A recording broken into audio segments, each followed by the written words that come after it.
Bismillahirrahmanirrahim. Assalamualaikum warahmatullahi wabarakatuh. Perkenalkan, kami mahasiswa dari Institut Agama Islam Negeri Palopo, Fakultas Syariah Prodi Hukum Tata Negara. Video ini dibuat untuk menyelesaikan salah satu tugas sosiologi hukum dengan dosen pengampu Muhammad Yasir Akbar Ramadhani SHMH. Kami dari kelompok 4 terdiri dari 8 anggota kelompok yang masing-masing bekerja sama dalam memenuhi tugas dengan materi kawin beda agama dinilai langgar konstitusi dan undang-undang. Sebelum kami masuk ke pembahasan dengan lanjut, izinkan kami memperkenalkan diri terlebih dahulu.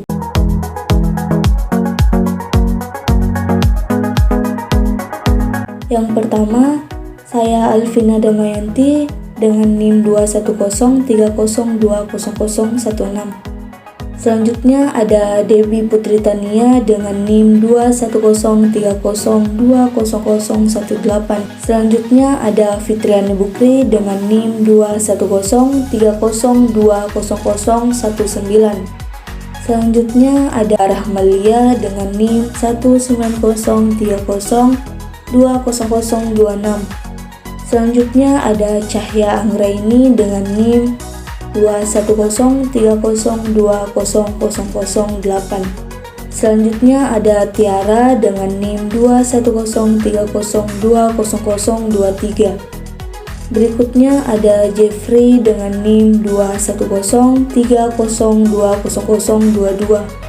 Dan yang terakhir ada Ahmad Ghazali dengan NIM 21030200007. Baiklah, kami dari kelompok 4 akan presentasikan materi dengan judul Kawin Beda Agama Dinilai Langgar Konstitusi dan Undang-Undang. Fenomena perkawinan pasangan beda agama di Indonesia terus menjadi polemik terbaru. Pengadilan Negeri Tangerang belakangan telah mengesahkan permohonan pernikahan pasangan beda agama yang menikah di Singapura antara inisial AD dan CM. Kemudian permohonan pengesahan perkawinan beda agama ini mendapat perhatian dari kalangan DPR.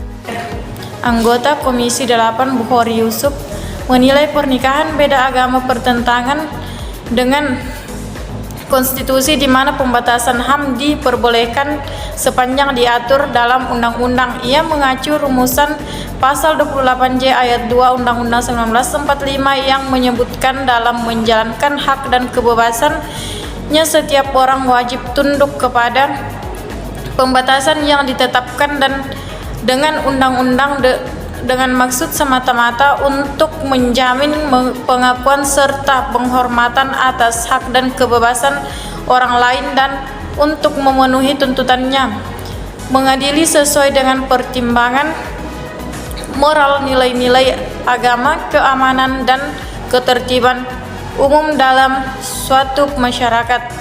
Kemudian masyarakat demokratis.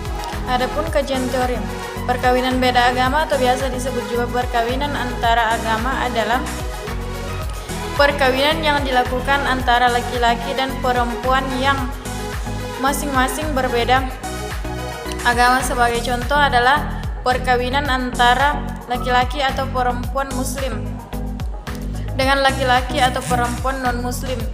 Sedangkan menurut para ahli, menurut Rusli dan Ertama, menyatakan bahwa perkawinan antara agama merupakan ikatan lahir dan batin antara seorang pria dan seorang wanita yang karena berbeda agama. Kemudian ini menyebabkan tersangkutnya dua peraturan yang berlainan mengenai syarat-syarat dan tata cara pelaksanaan perkawinan sesuai dengan hukum agamanya masing-masing, dengan tujuan untuk membentuk keluarga bahagia dan kekal berdasarkan ketuhanan yang Maha Esa.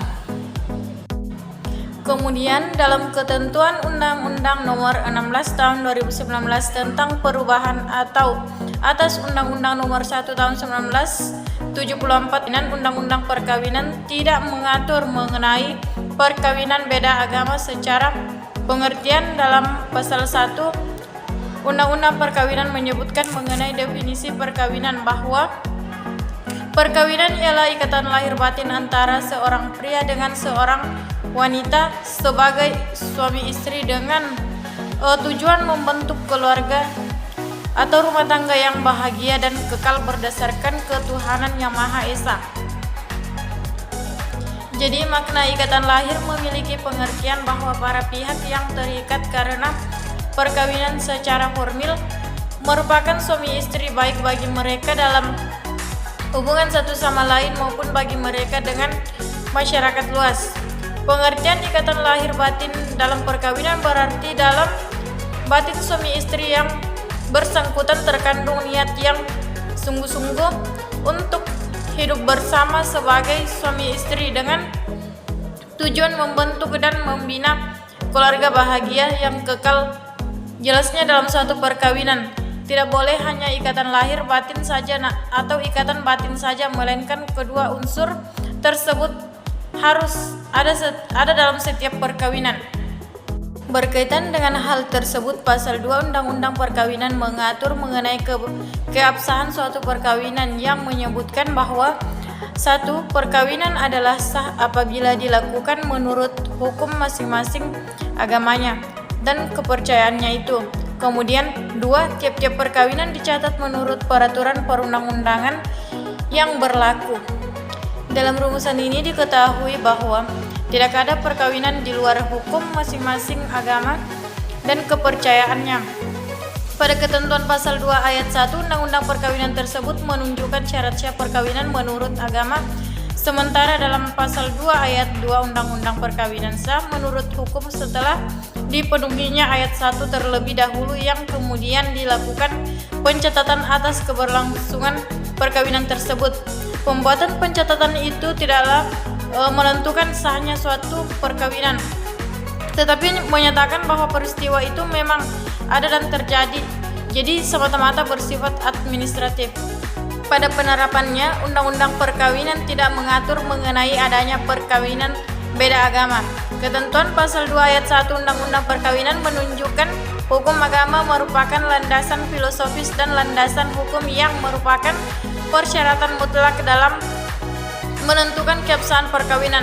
Oleh karena itu, tidak dengan berdasarkan pada Undang-Undang Perkawinan tidak dimungkinkan adanya perkawinan beda agama, sebab masing-masing agama telah memiliki ketentuan hukum yang mengikat kepada mereka dan mengandung perbedaan yang prinsip serta tidak mungkin untuk dipersatukan.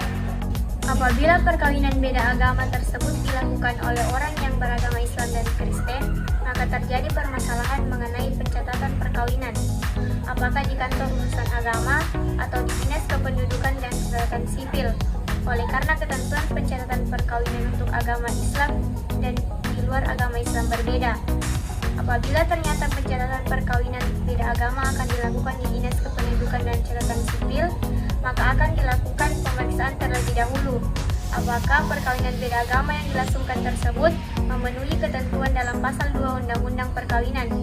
Apabila pegawai pencatat perkawinan berpendapat bahwa terhadap perkawinan tersebut ada larangan menurut Undang-Undang Perkawinan, maka ia tidak dapat menolak untuk melakukan pencatatan perkawinan.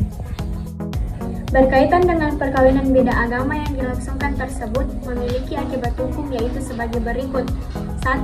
Akibat hukum terhadap status dan kedudukan anak, bahwa anak sah dalam pasal 42 Undang-Undang Perkawinan, yaitu anak yang dilahirkan dalam atau sebagai akibat perkawinan yang sah. Dari ketentuan tersebut dapat dikatakan bahwa untuk menentukan sah atau tidaknya anak tergantung pada sah atau tidaknya suatu perkawinan, sehingga anak dari hasil perkawinan berbeda agama adalah anak tidak sah atau anak di luar kawin. 2. Akibat hukum terhadap status perkawinan. Dalam pasal 2 ayat 1 Undang-Undang Perkawinan, perkawinan cenderung menyerahkan sepenuhnya kepada hukum agama masing-masing untuk menentukan boleh tidaknya perkawinan beda agama dilakukan. Pada kenyataannya, semua agama di Indonesia melarang perkawinan berbeda agama, sehingga perkawinan berbeda agama juga dilarang menurut Undang-Undang Perkawinan, dan hal tersebut mengakibatkan perkawinan tersebut tidak sah baik secara hukum agama maupun hukum nasional. Pembahasan opini kelompok. Justru kalau pemerintah negara ini mengesahkan perkawinan beda agama yang melanggar hukum agama, juga mengesahkan perkawinan sesama jenis atas nama hak konstitusional seperti HAM, maka justru pemerintah akan melanggar konstitusi atau kesepakatan bernegara ketika NKRI dibentuk. Perkawinan beda agama jelas tidak sejalan dengan konstitusi yang berlaku di Indonesia. Itu mudah dibaca pada pasal 228B ayat 1 dan pasal 28J ayat 2 Undang-Undang Dasar NRI 1945. Perkawinan adalah sah apabila dilakukan menurut hukum masing-masing agamanya dan kepercayaannya itu. Tiap-tiap perkawinan dicatat menurut peraturan perundang-undang yang berlaku. Baiklah, kami akan membacakan kesimpulan dari kelompok kami. Pasal 35A berbunyi, pencatatan perkawinan sebagaimana dimaksud dalam pasal 34 berlaku pula bagi perkawinan yang ditetapkan oleh pengadilan. Sedangkan penjelasan pasal 35A Undang-Undang menyatakan yang dimaksud dengan perkawinan yang ditetapkan oleh pengadilan adalah perkawinan yang dilakukan antara umat yang berbeda agama. Perkawinan beda agama yang melibatkan calon mempelai yang beragama Islam, karena Islam mengatur hal pelanggaran itu dengan ketat. Sayangnya ketentuan itu justru digunakan oleh pengadilan untuk mengizinkan perkawinan beda agama, termasuk yang beragama Islam. Itulah tadi kesimpulan dari kelompok kami. Dan kami akhiri dengan ucapan wabillahi taufiq wal hidayah. Wassalamualaikum warahmatullahi wabarakatuh.